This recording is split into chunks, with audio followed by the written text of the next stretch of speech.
Hi, this is Chris from the Stephanie Miller Show. Please enjoy this exclusive clip from Political Voices Network. And it looks like we're having the virtual vote next week, correct? Yes, I believe so. Yeah. Right, because we're doing it before the Ohio. Isn't that why we're doing it before Ohio? Yeah. Something with their primary. Yeah, something esoteric that I don't get. So. Well, it doesn't make any sense. And, Yeah. and you know, it's funny is Mike Johnson and others are saying that because it's such a late presumptive nominee that she may not be able to get on all 50 ballots. No, that is not the case because she technically isn't the nominee yet. Right. And until the Democrats nominate somebody, that person's name isn't anywhere near a ballot at this moment in time. Right. They don't print the ballots until the nominee is done. Right. So right now they can start printing the Republican side because Donald and JD, bad choice there, Donnie. Bad choice. They're both so weird. Tim Waltz is right. They are both weird. Oh my God. Finally, people are noticing. Yes. There's election authorities from both parties say that there are no obstacles that would prevent Kamala Harris from appearing on any of the ballots. There's no issue with her appearing on the ballot as long as she's the one who's nominated at the convention. Because technically, right now, the Democrats don't have a nominee. Now, if they're doing a virtual vote, then they will by August 7th or whatever. But at the convention, obviously, when it's official, that's when the nominee is announced. That's why when we have had brokered conventions, thankfully we are not doing it this time, when we've had them before, we don't know. I mean, when Kennedy tried to usurp Jimmy Carter, you know, that screwed Jimmy Carter out of the presidency. Again, out of his second election, but you do that sort of. It could have been Kennedy. Everybody was there also a relatively strong third candidate that year, Anderson?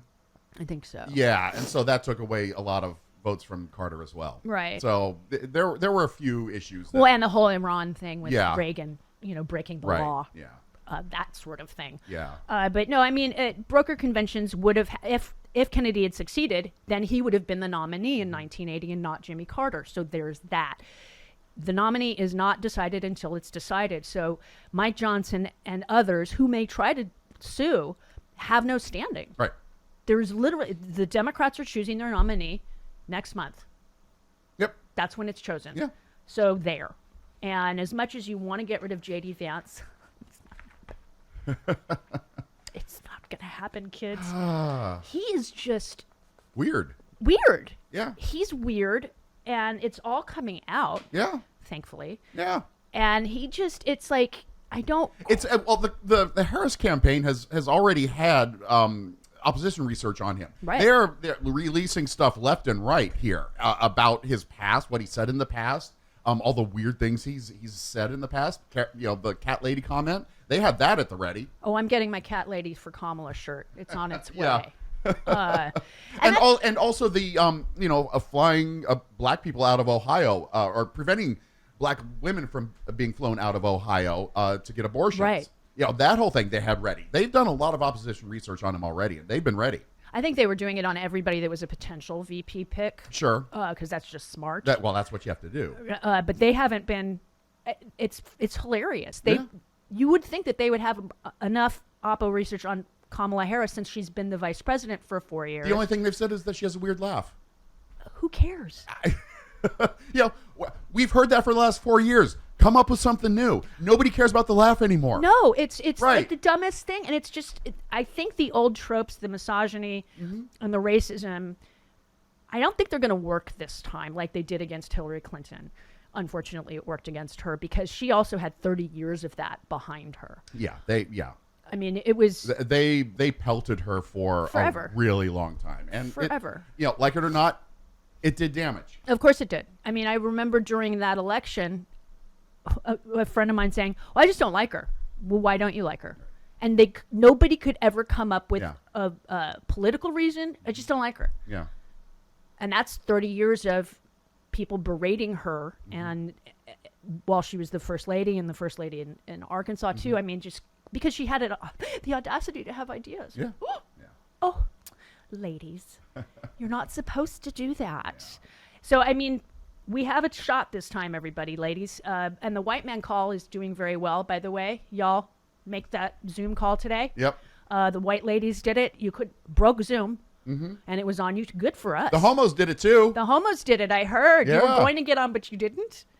It was happened at 6 o'clock at night. Oh I'm yeah, not you're up that late. asleep. Yeah. Why would you be It was on bothered with that sort of Thursday thing? night. Yeah, no. No. Way too late. Yeah. And I was, because I could have stayed up for the ladies' call, and I'm like, no, I'll be in bed. Yeah. I'm still going to bed at, usual times. We have important things to do for the campaign in the morning. Right. So, yeah, we can't stay up that late. Exactly. I know.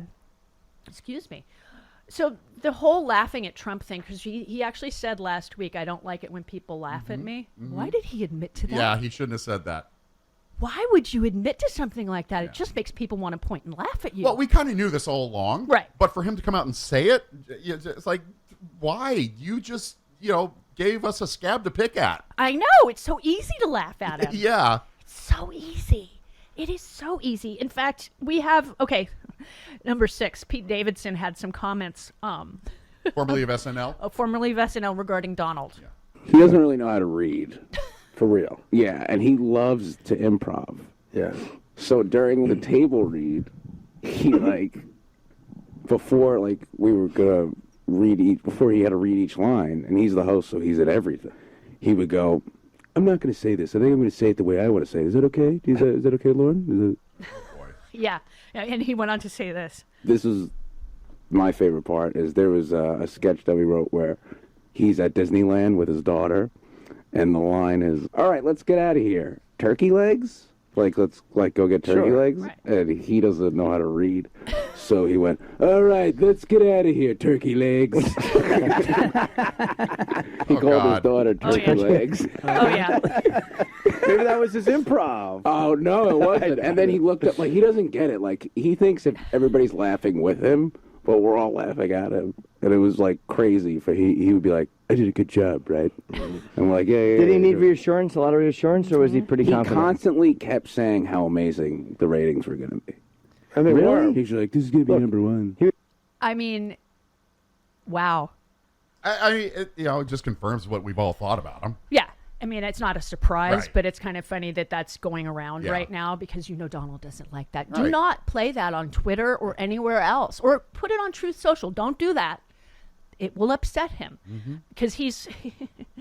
I mean, the whole hashtag laugh at Trump is just my favorite thing right now, and he's so it's insane that it boggles my mind. Bob kept playing that audio last week on his show. We're like, play it again. He doesn't like being laughed at. Play it again. And most people don't like being laughed at because it's embarrassing. Yeah. If you point out something that you've done and you didn't wish you hadn't done it, and somebody laughs at you about it, that's embarrassing. I get that. Yeah. But don't admit it. He's not that bright. No, he's not. As he calls Kamala Harris low IQ. Yeah. Excuse me. Prosecutor versus felon. And he doesn't like being called a criminal. But he is. He is a criminal. He's literally a criminal. He committed crimes. He was convicted of said crimes. Yep. He's a criminal. Yep. And he doesn't like being called that, which also it's like, dude, we're just going to call you, we're going to laugh at you and call you a criminal because Absolutely. it's easy to do. And everybody's replaying that chicken sketch from SNL and using photographs in billboards now saying the chicken won't debate, Right. which I am just loving all of that. It just brings me so much joy. Welcome to OK Now You Know. I'm Joe Garner. Today, we're donning a pair of the world's most beloved garments, blue jeans. How did these rugged pants become a global fashion staple? Let's unravel the denim saga from its rugged beginnings to its rise as a cultural icon.